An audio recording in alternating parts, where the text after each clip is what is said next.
started, if you will grab a song book, there should be some around you. Tonight, we're going to have AJ, LJ, I'll get all my J's right this time, hopefully. And then Josh is going to lead one, and then Joshua's going to lead the invitation song. So, here we go. AJ, come on, buddy.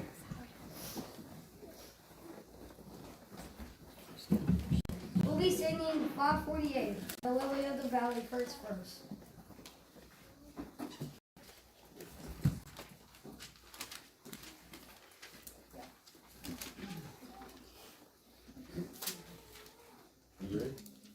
I have found a friend in Jesus, he's everything to me.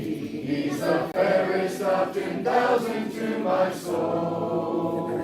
The lily of the valley, alone I see. All I need to cleanse and make me fully whole. In sorrow he's my comfort, in trouble he's my stay. He tells me every care on him to roll. He's the lily of the valley, the bright and morning star. He's the fairest of 10,000 to my soul.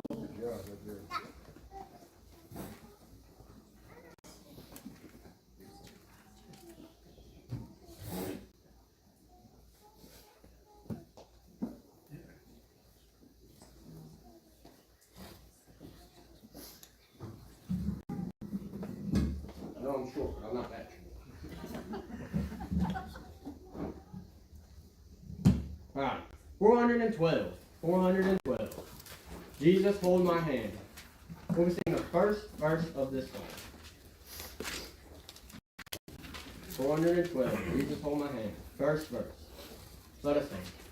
As I travel through this pilgrim land, there is a friend who walks with me. Leads me safely through the sinking sand. It is the Christ of Calvary. This would be my prayer, dear Lord, each day to help me do the best I can. For I need thy light, blessed Jesus, hold my hand. Blessed Jesus, hold my hand. Yes, I need thee every hour. Through this land, this pilgrim land, by my saving power, hear my plea and my feeble plea. Lord, dear Lord, look down on me. When I kneel in prayer, blessed Jesus, hold my hand.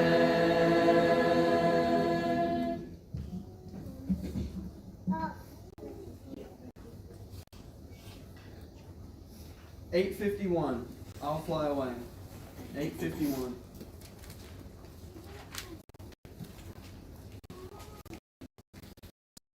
Sad morning when this life is o'er, I'll fly away to a home on God's celestial shore. I'll fly away. I'll fly away, oh glory. I'll fly away. Hallelujah, by and by, I'll fly away. Invitation will be 371.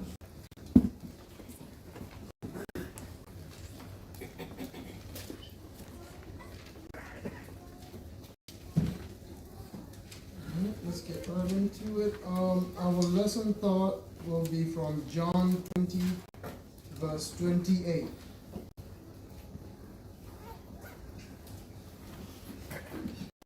Now sometimes a little word makes a difference to meaning, or even to what is referred, what is intended, or even what that person who said that may think about the subject or the person or whatever is being considered. So the verse reads, "And Thomas answered and said unto him, My Lord and my God." The word we're considering there is "my." And in this scene or in this event, Thomas, as we have come to understand him, I don't want to call him Doubting Thomas, but that's how we've come to know him. He was at that time where he was wondering if Jesus was really Jesus. And he had asked if he could stick his fingers, and which, when you kind of think of it, and at that time, that's a little strange to be sticking your finger inside a person. But that's what Thomas had asked to do, and Jesus was telling him, "Okay, let's go." So when Thomas finally believed, he said, "My Lord and my God." Now the thought here is for you and I, what is it we think of when we think about God? We probably think all-powerful, the attributes of God, all-knowing, creator of the world. All those things are true about God. But then he is the God that you and I are able to come before and pray to. As great a God as he is, we have that kind of access to him. We have that kind of attention. My Lord and my God. Does that not make a difference when you think of him that way? He's not just God. It feels kind of impersonal to me if he's just God. But he's my Lord and my God. And what I think that does for you and I is it changes the way we think about God. It changes the way we approach our faith. It changes the way we approach other people. It changes the way his message hits because it's more personal. He's not just God. Surely not a God, but he's not just God, but he is my Lord and my God. Now I want to challenge us this evening, our thinking about God. Make it more personal. There's always room for growth. It's one of those things I always think about. I think that's a good way to grow, and it will change our response to things and the way we do things. If there is anybody here this evening who needs help in any way from the church and is a believer, please come forward. But if there is anybody who is not, you can also have this God be your Lord and your God. Please come forward as we stand and sing.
Good evening. It is a pleasure to see each of you here at East Walker Church of Christ. Are there any that we need to add to our prayer list or updates to those who are on it that we know of right now? additions or updates to our prayer list? We have quite an extensive list, so make sure you look at our prayer list and be mindful of those. I would also say if throughout the month we had our Monday Night Masters last night, and I'm very thankful to all of those who were there, thankful especially to those who provided the good food and fed my family again today. So very grateful for that.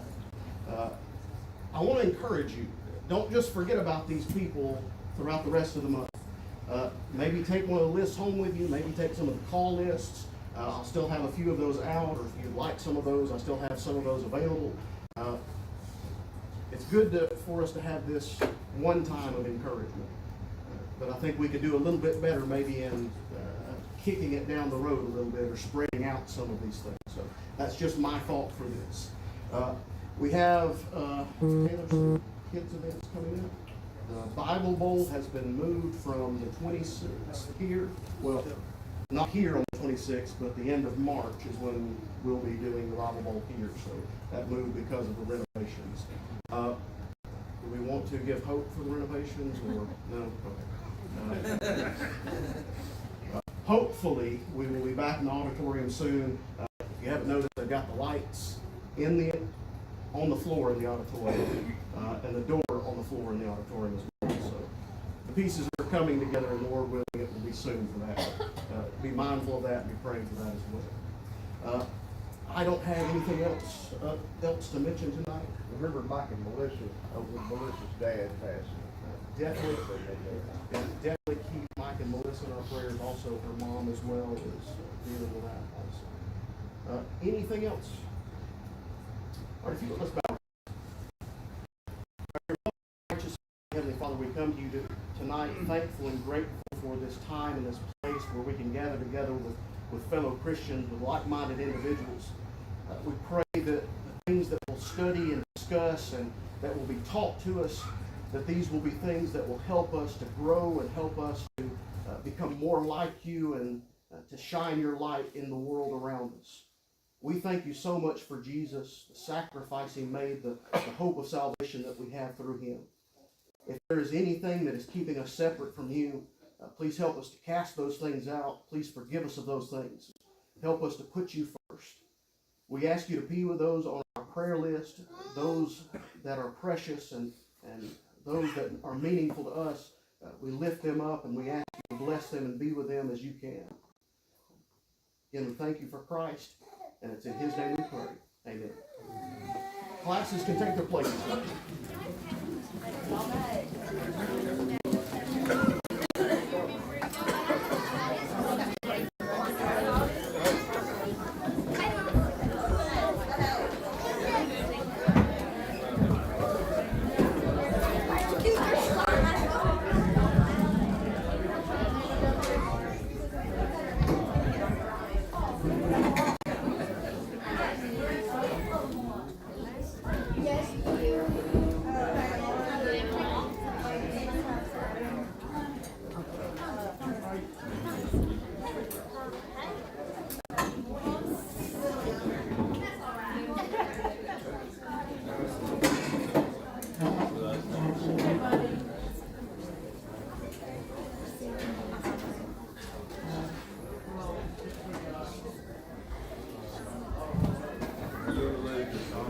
We're in Esther chapter 2.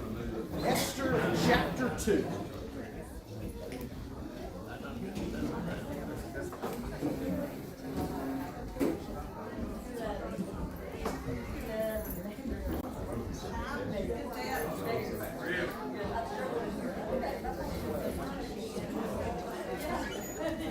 Say it again, Joseph.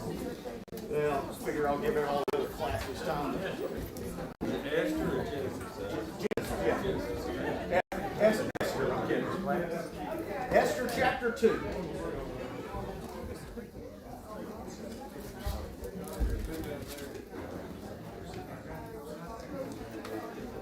All right, last week we closed out in chapter 1, and, well, I guess with the first verse of chapter 2, but essentially we've kind of wrapped up this prequel, if you will, this story before the main story. We have King Ahasuerus, King Xerxes, this man of prominence, wealth, power, influence, he was the mightiest at his time. He goes to war, he defeats Greece, he comes back. Now he's hosting this next feast, year long. Queen Vashti, all the situation that happens with that, he sends out this royal decree. She's no longer the queen. Now, we get to the beginning of chapter 2. It says, now after these things, when the anger of King Ahasuerus had abated, he remembered Vashti and what she had done and what had been decreed against her. Now, what is the imagery here? All these things happen, then what? It's almost this image of he didn't really know what he was doing, that he was blacked out, that he was so focused on maybe the fun and revelry of the moment, or the fact that maybe he had been dishonored in front of his generals and friends, and that he let the anger take over and he couldn't see anything other than vengeance or anger. Whatever it is, at this moment, he realizes. Now, I like the imagery of the parable of the prodigal son when he's in the pig pen. What's the thought there? He's sitting there eating the slop, and what does he do? He has the aha moment, right? I'm here and I could be somewhere else. That seems to be what's going on. He's like, what did I just do? Then verse 2, then the king's young men who attended him. So these guys that were around him, probably the same ones or similar to the ones that had been there helping him make the decree, said, let beautiful young virgins appoint officers in all the provinces of his kingdom to gather all the beautiful young virgins to the harem in Susa, the citadel, under the custody of Haggai, the king's eunuch, who is in charge of the women. Let their cosmetics be given them, and let the young women who pleases the king, be queen instead of Vashti. Now, what's that next phrase after that? I want to hit on that and then go back and make some notes. It what? He liked it. He heard what he said, and he's looking back. Maybe he's thinking of, well, Vashti is my beautiful wife. It is possible that Vashti is pregnant with his son that's going to take over after him at this time. That's kind of up in the air. But the thought is, he's like, I just lost something, and I feel bad about it. So his friends tell him to do what? You search out the whole kingdom, and you find anybody and everybody that could replace what you've lost. Find somebody to take his place, or take her place. Again, the thought is it pleased him, so he went out. Now, notice in verse 3, it says that the king appointed officers in all the province. So he's not going out himself. He's not just sending one man or this one man, Haggai, to do it. But it's like this concerted effort. You send it to all the land, and you get everybody to search out, and you find your most beautiful women, and you do what? You bring them to the capital in Susa. This is kind of a similar behavior, I guess, you see throughout history and monarchies and kingdoms. They try to surround themselves with what they consider beautiful or attractive. So here he is, this king of Persia. Now, someone last week had mentioned the movie 300. I wouldn't recommend it, but the thought is it gives a very good depiction of the depravity of this king, and how he is filled with, I'm the best, I am a king, a God on earth, everybody is here to serve me, and I can step on them and use them however I see fit. That's how these kings live. That was their mindset going into this. So, for him to say, gather me all the beautiful women, is not an out of the box request, I guess you'd say. All right, verse 5 now. Now there was a Jew in Susa, in the citadel, whose name was Mordecai, the son of Jair, the son of Shimei, the son of Kish, a Benjamite. All right, so we're given this man's lineage. We can follow him back all the way to the 12 tribes and therefore back to Abraham. All right? Who had been carried away from Jerusalem among the captives, carried away with Jehoiakim, king of Judah, whom Nebuchadnezzar, king of Babylon, had carried away. Now, all of this is setting up this guy. Mordecai was carried away during this time. Or, well, actually, it's probably talking about, let me look here. I think it's actually talking about the great-grandfather was taken away, and that he is in this lineage of those that had been taken captive. Now, very quickly, I want you to think about Daniel for a second, and I'm probably going to be using him as a reference for some of these things with Mordecai and some of the things that go on in the king's palace, if you will. What position did Daniel hold? He was taken into captivity, right? Remember, he was taken into the king's university. I don't know if that's the right word, but under the king's tutelage. And what did he say to that guy? We're not going to do what? We're not going to eat the king's meats, but we're going to eat just the vegetables and the simple things, essentially. Daniel ended up being the chief advisor in that nation. Daniel and his lineage of his kids, his actions would have been known by these people during this time. They would have a reference of, hey, Daniel used to be this powerful guy that served under Babylon.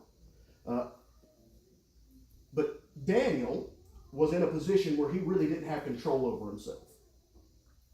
He was in captivity and forced to become one of these wise men. But there's an instance in his life that I want to make note of because it's going to become relevant again later on. Daniel, or the king Nebuchadnezzar, gave a decree that everyone was allowed to do what? To his statue. Bow down and worship it. And what were they not supposed to do during that time? Worship any other god. Well, we know the story. What did Daniel do? He didn't worship the kings. He bowed down and prayed to God, and he ended up getting thrown in that lion's den, right? God saved him. God delivered him. Now, the point of that is, remember the royal decree. The bad guys in Daniel's story talked the king into making a decree to have anybody that worshiped God, or specifically to try to get Daniel trapped. They made this decree that went out that could not be revoked. What did the king do when Daniel was brought up out of the pit and he was alive? Anybody remember? What's the imagery to it? Praise God. In We a sense.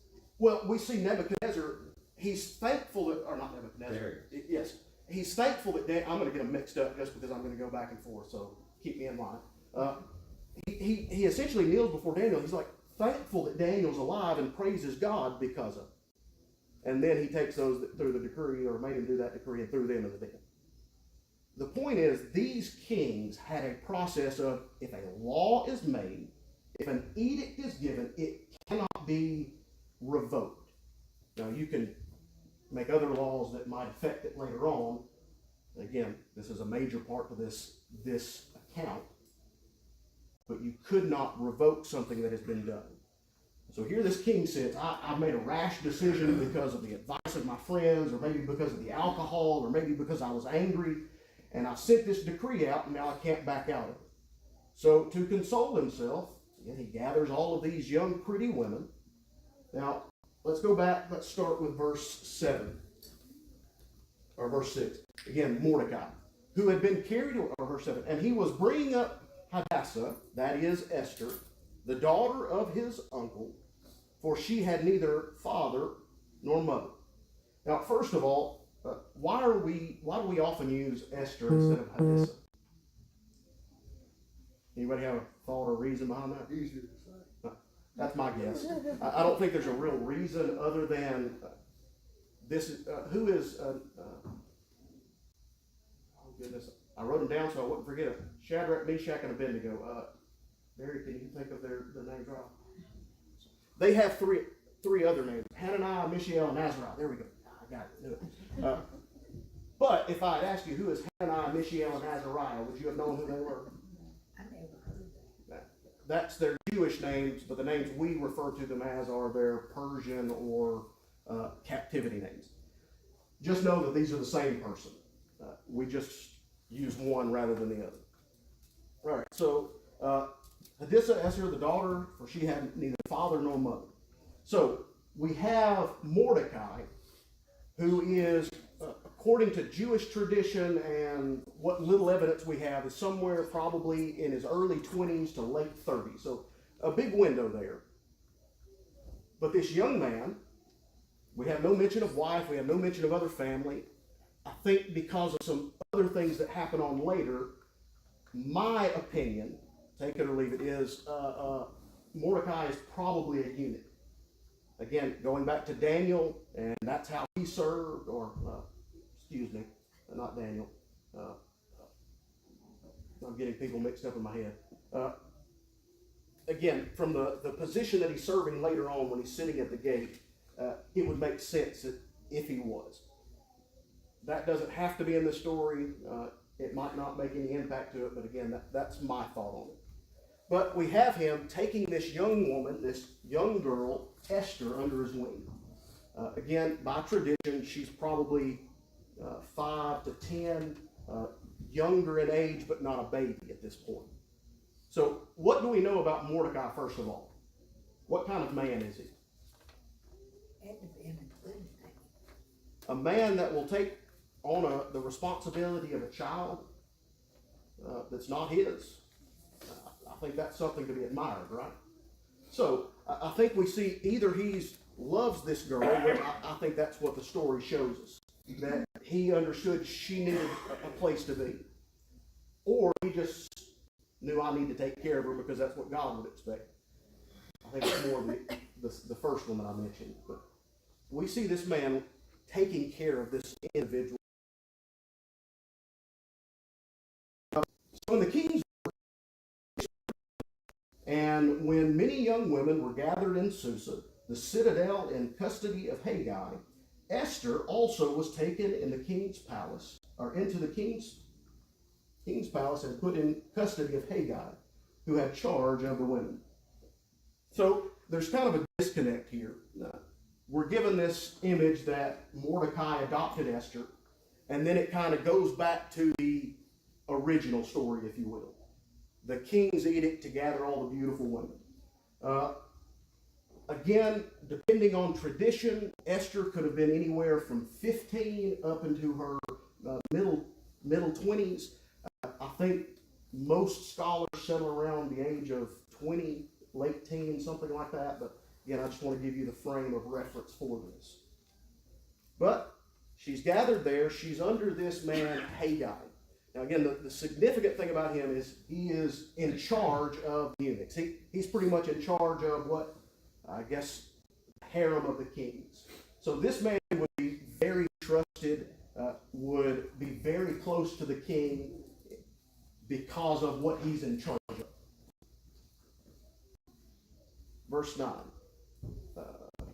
And the young woman pleased him and won his favor, and he quickly provided her with her cosmetics and her portion of food, and with 7 chosen young women from the king's palace, and advanced her and her young women to the best place in the harem.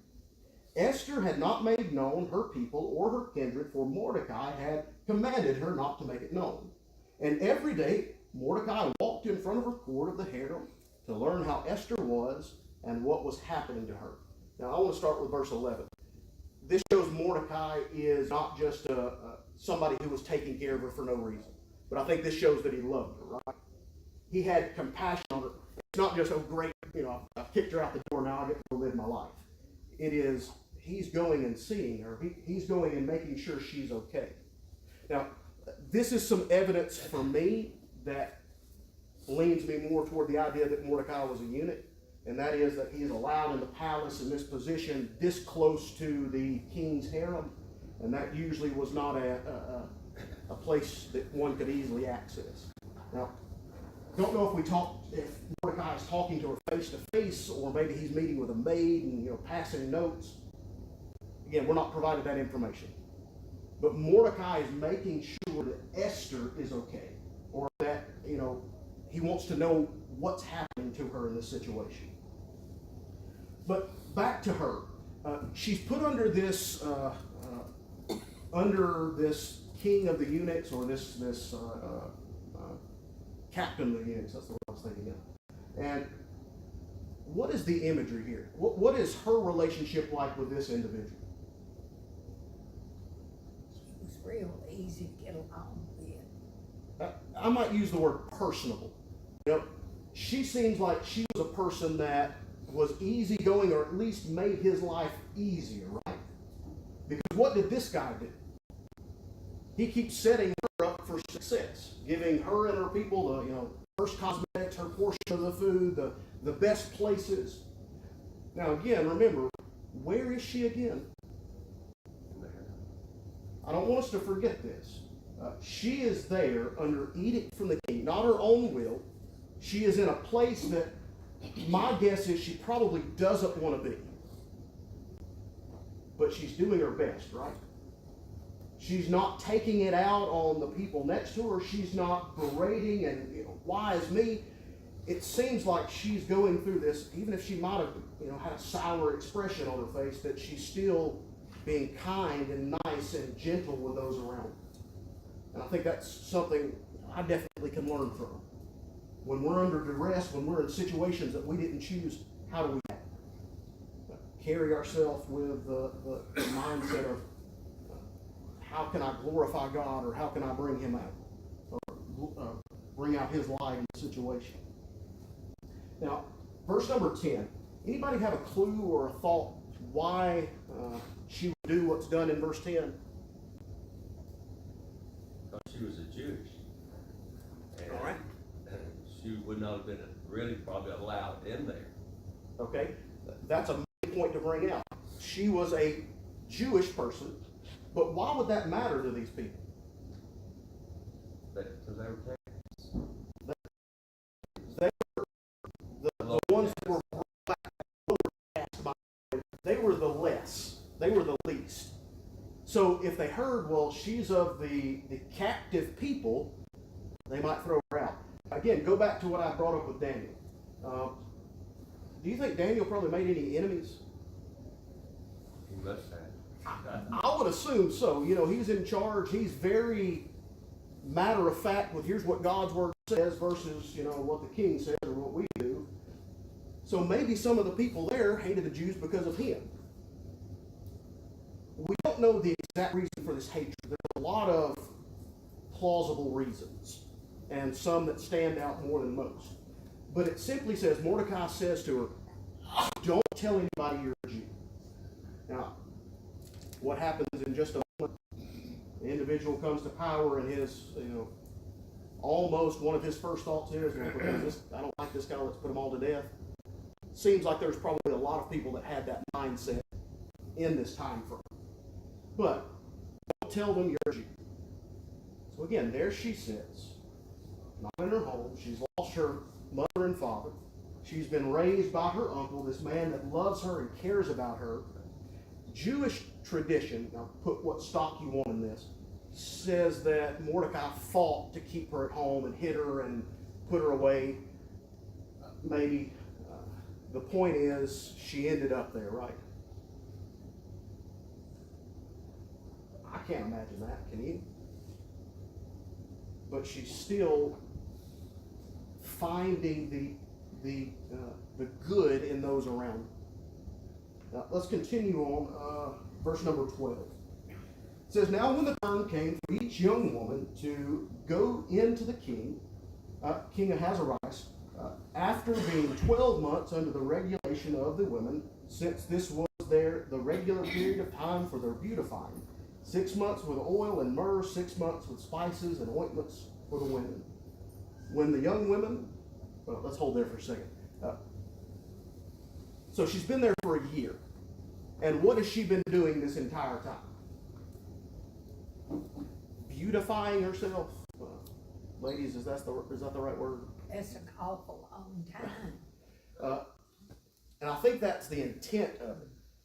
That the king is like, I'm not just going to let them take a moment to wipe the dirt off and pick the best one. He said, I want to give them the best chance to put on their best face, to put their best foot forward, because I'm the king and I deserve the best, don't I? They're essentially being groomed. That's exactly what's happening here. That they are being prepped and prepared for the king and what he wants. There is more than likely some sexual component to this when they're brought in before it. Maybe not. There's a phrase used later on in the chapter, I think it's chapter 3, where it refers back to them as the young virgins. That might mean they maintained their purity. That might just be that's how they reference them since they were under the king.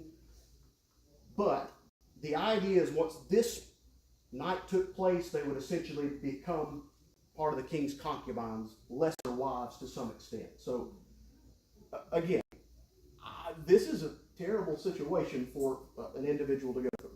Would you not imagine that also during this 12 months, besides just beautification, they're also teaching this is how you present yourself to the king, this is how you act in his presence? Absolutely. I would say etiquette and maybe testing their knowledge or their skill or ability, you know, if one could paint or play an instrument or something. The idea is, again, the king wanted the best, and if it was the best, if she was beautiful and could play an instrument or beautiful and had a great mind, then it added to his glory. Or at least that's the way they thought. So, again, a year to prepare for this. Verse 13. When the young woman went into the king in his way, she was given whatever she desired to take with her from the harem to the king's palace. Again, this is under the guidance, the supervision of Haggai, that captain of the eunuchs. What is he allowing her to do here? What does she have access to when she goes before the king? Whatever she wanted. Esther hears it all. Pick out the things that will make you look the best. That's the image, right? The setup here. All right, verse 14. In the evening she would go in and return to the second harem in the custody of Shahazgaz, the king's eunuch. Now this would be his particular guard, I guess, in his residence that would look after them once they had left Haggai's supervision. In charge of the concubines, she would not go in to the king again unless the king delighted in her and she was summoned by name. So what's the thought of this? What power does Esther have in this situation? Nothing. I think God was over her the whole time. I think that's absolutely the case with this. Even though she had lost her mother and father, she had been given Mordecai, somebody that loved her apparently. Somebody that cared enough to come and say, hey, Esther, how are you doing? Or whatever he could do. But she is in a position she most likely does not want to be in. Probably put through some pretty rigorous things that would test her mentally and physically. But she's still being that, I guess I'll use the idea of queen persona. She still seems to be pleasing and acceptable or kind to those that are around her. Not saying that she didn't have her moments or wasn't, like us, but a person that wasn't going to take her anger out on others. All right. Now, when could she come before the king? She was called. By name. When she was picked out, when her name was called, when the king said, I want this one, that's the only time she was authorized or allowed to come before the king. Now, verse 15. When the turn came for Esther, the daughter of Abihail, the uncle of Mordecai, who had taken her on as his daughter to go to the king, she asked for nothing except what Haggai, the king's eunuch, who was in charge of the women, advised. Now, notice this. Again, she had access to all of it. She could have gone up and, picked the biggest jewels or the fanciest dress, but what did she do? She listened to him. Now, why would she ask him?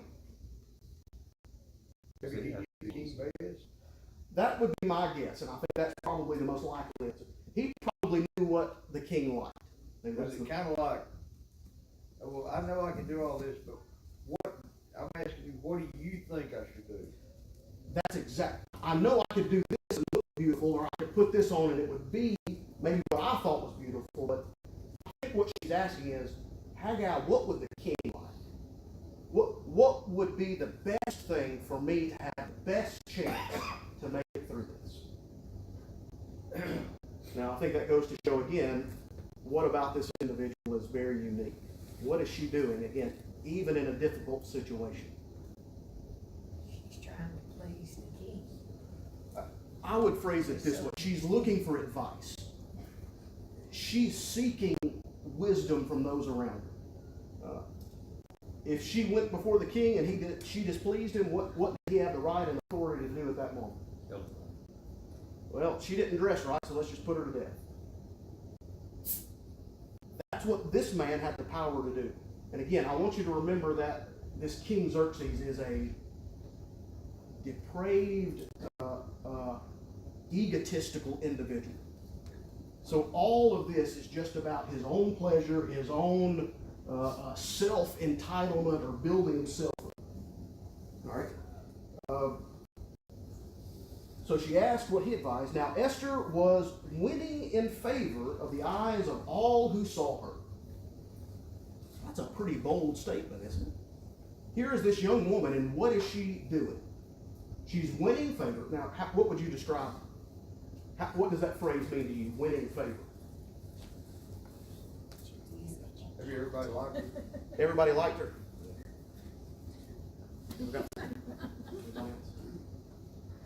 Have you ever seen a woman come in that was so pretty, everybody turned around and looked at her? That's what I could do. They saw her beauty and turned around and looked at her. I think that's the image that's being presented with this, but I think it's not just limited to the beauty aspect of it. I think it is they looked at this woman as somebody to be honored, to be respected. But notice which people respected and honored her, or did she find favor with? Was it just the Haggai, the prince in charge, or the captain in charge, the one that could help her? I think it's very, very clear with this that it's everyone, all. Who should you make friends with at work? The boss of the company, or exclude the janitor, the guy who cleans the bathrooms? All of them, right? And I think that's the image with us. Here is a young woman, again, pitiful situation, but she's still trying to connect with those around. She's still trying to do the best in the bad situation she finds herself. Let's continue on verse 16. When Esther was taken to King Ahasuerus into his royal palace the 10th month, which is the month of Tebeth, the 7th year of his reign, the king loved Esther more than all of the women, and she won grace and favor in his sight more than all the virgins, so that he set the royal crown on her head and made her queen instead of Vashti. Now, I'll give a comment on verse 17 and let you run with it or do what you will with it. I'm not sure loved here is the concept that we understand it to be. It might be better interpreted lust.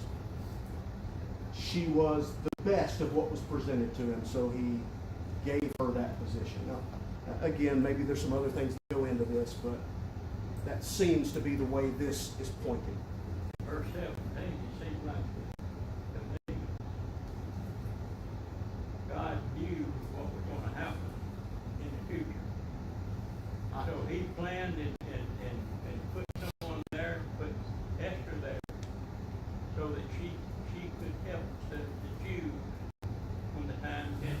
I think you're absolutely correct in that, because right before that he starts listing these months, and that becomes really relevant for the Jews in just a moment or later on in the book. because those months set it up that the Jews are going to be put to death essentially the day before Passover. So the idea, God's in control of that, even though here's all these men and they're putting on this great big show and they found the woman that suits the king best and they put the crown on her head. Now, I like to call this, I guess sadly or maybe derogatorily, this is just a glorified beauty pageant. That's what's happening. So all the other women probably wasn't fond of her because they were, you know, women are. Well, and that's a thought, but you go back to the other one, it says she found favor in everyone's sight. And I think that's a point for us that, I mean, I couldn't see how there couldn't be some headbutting in that situation, right? How, you know, She was the favorite, so. maybe think to shows like The Bachelor or stuff like that and see all the fighting.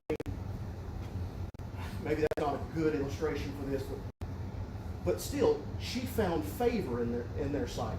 Again, that's not me. Don't you think it might be her personality that made a difference? I think so, and You see, a lot of times beautiful women that had some personality that up relate, know how long. they're beautiful, but that's all they have to offer, right? And I think this is a telling thing for us. I'm going to say it as an approach because I'm a guy first, and then I'll make my application to you ladies. Guys, don't look just for the beautiful women, right? But look for one who is kind and compassionate. Ladies, don't spend a year on your beauty routine just to whatever that is. It's vanity. As beautiful as we can be, it's still what's on the inside that counts. I own some pretty women. I always remember, I forget what the passage is every time, but it talks about how it's better to live in a house with what's the phrase, a kind woman than one with a contentious woman and have to stay on the rooftop. Yeah, whatever the phrase is, that's what always comes to my mind. The thought here is, here's this woman again, terrible position, terrible timing, hard life, and she still seems to be kind and caring to those around her. All right? Jesse, when you think about it, though, when you look at what Vashti did, probably knowing what was going to happen to her, that's probably not a position a lot of those women wanted under Xerxes. So they were probably glad that she was the one that was picked. I'm sure there was some trepidation for that position, some fear of, well, what's going to be expected of me if I get in that position. So, If you look at Vashti, you know, she risked death and didn't care. but you think about, don't we have to do this similar thing every day? Like we live in a world that's full of sinful people, full of individuals that are against God, that a world that tries to get us to see good as evil or evil as good. Again, not the same situation, but we can at least empathize with the position she's in and see the difficulty she had and the courage that she had in the steps she took. Let's go to verse 19. It says, now when the virgins were gathered together the second time, so the contest had ended, they had been taken back to this, their wing of the palace. Mordecai was sitting at the king's gate. Esther had not made known her kindred or her people, as Mordecai had commanded her. For Esther obeyed Mordecai just as when she was brought up by him. Now, very quickly, take notice of the phrase in there. She listened to Mordecai. Why? Why did she heed his command or his warning not to say you're a Jew? You're supposed to honor her parents and that was her parents. Okay? It's the idea of honoring the one that raised you, right? The idea is, she said, the idea that's presented, she had been obedient to him since he had been raising her. So why would she stop now? Now, I'm still a child of my parents. I still respect and honor them, right? Now, I've got my own life to live. That's the imagery there. She heard the wisdom, or she heard the advice she gave, and she saw the wisdom in either in him or in the message that was given, so she listened to it. When advice comes to us, especially if it's from somebody that we know that is looking out for us, what should we do? Sit on the porch and think about it a minute. Even if it's against what I want to do, maybe I need to sit down and look over everything again, right? But she's listening, she's hearing Mordecai's words, obeying him. Now, verse 19, he was at the king's gate. Now, this implies, or I guess it shows us, that Mordecai was in some advisory position in this kingdom. This phrasing here means like it did in the Old Testament. It's this idea of a judge sitting at the gate. Our study in Boaz, what did he do when he was wanting to take care of the problem with Ruth and Naomi? He gathered those men at the gate, right? This is where judgment would happen.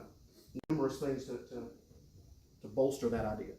But he's sitting there at the king's gate, most likely some advisory position. Maybe he got it because of Esther being the queen. Maybe it was because of some other things that he had in Susa and when he was brought over. Again, we're not sure exactly why he had this position. But he's in a position of importance. Guiding, administering, helping the king's kingdom to move smoothly.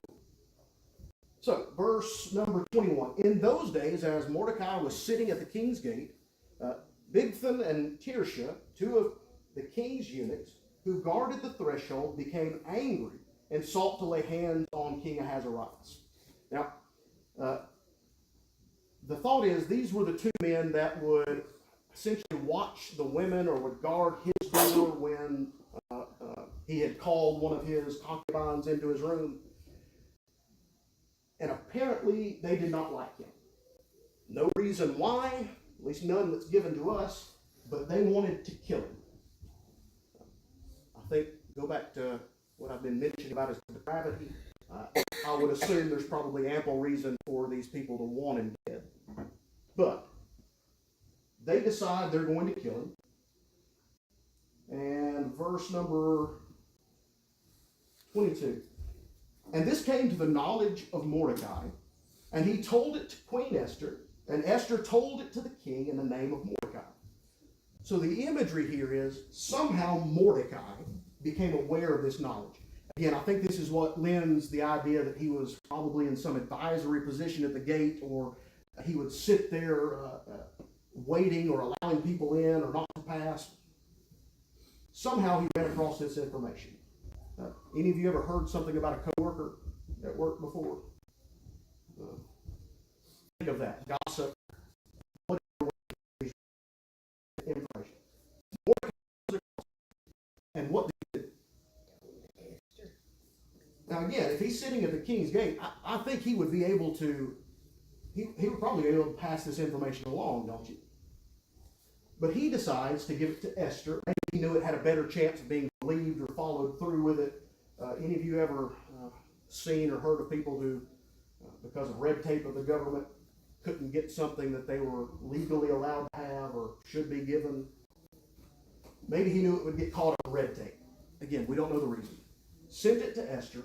I think it's probably more like you said, maybe Mordecai realized we might need somebody in a position with a favor later on. But he sends it to Esther, and she gives it to the king, or make sure his name is on it. Now, verse 23. When the affair was investigated and found out to be so. So, king said, I can't have anybody wanting to kill me, so let's get some people together. Let's figure out who's behind this. So the information was correct. The men were both hanged on the gallows. Now, I think the King James says hung on a tree, or the thought is that they could have been impaled on spikes, depending on the version. And anyway, they were put to death. And it was recorded in the book of the Chronicles in the presence of the king. Now, why in the world do we need to know this? What does this have to do with the story of Esther? Esther's just the queen's servant, right? Or the king's queen, right? But here we're showing Mordecai, again, in some position of authority or allowance of people into or out of the king's place. And he gives this information to the king that saves his life. Now, again, think about what his daughter or adopted daughter has been through. Now, if he had really hated this king or thought that he needed to die, he could have just been quiet, right? But again, more like I pointed out, I think there's something else at play here, right? God has a hand in this. And here's the point that I want to make with, especially on chapter 2. And that is, a lot of us can go through some difficult points in life. Some things that are horrible for us. But maybe those things are to prepare us for the battles ahead, right? Maybe I need to learn to fight temptation in order to help my boys overcome. Or to help give you the knowledge that you need to fight whatever battle you're facing. The image for me is, here's Esther in this pitiful position doing the best she can. Taking advice, looking to the people who are above her in positions of authority to try to do her best. And I think that's what we should do as well. We ask God for guidance, help in our life. We listen to maybe those parental figures or those figures that hold spiritual significance for us. We look to the guidance of scriptures and we say, God, how can I get through these situations? We'll skip to the end. Do Esther and the Jews make it? Can we make it? Absolutely. So, for next week, what I would like for you to do, go ahead and look at or chapter 3. I want to read down to verse 2. And I want to give you a thought to kind of chew on for the week. It said, after these things, Ahasuerus promoted Haman, the Agagite. Now, so after Esther's become queen, after this event where the king's life has been saved, and the king has witnessed it and stamped it in the book to say it was so, after this, Haman the Agagite, now Agagite connects him back to the Amalekites, which would be in some way, they would have relationships with the Jews and might have some of the hatreds that go back with that. But the Agagite, the son of Hammedatha, and advanced him and set his throne above all the officials who were with him. And all the king's servants who were at the king's gate bowed down and paid homage to Haman. For the king had so commanded concerning him. Now, here's what I want you to chew on and look for next week. Why would the king command these people to bow down and pay homage to Haman? And why would Mordecai not do it? Right? Those are the two thoughts. Any thoughts or questions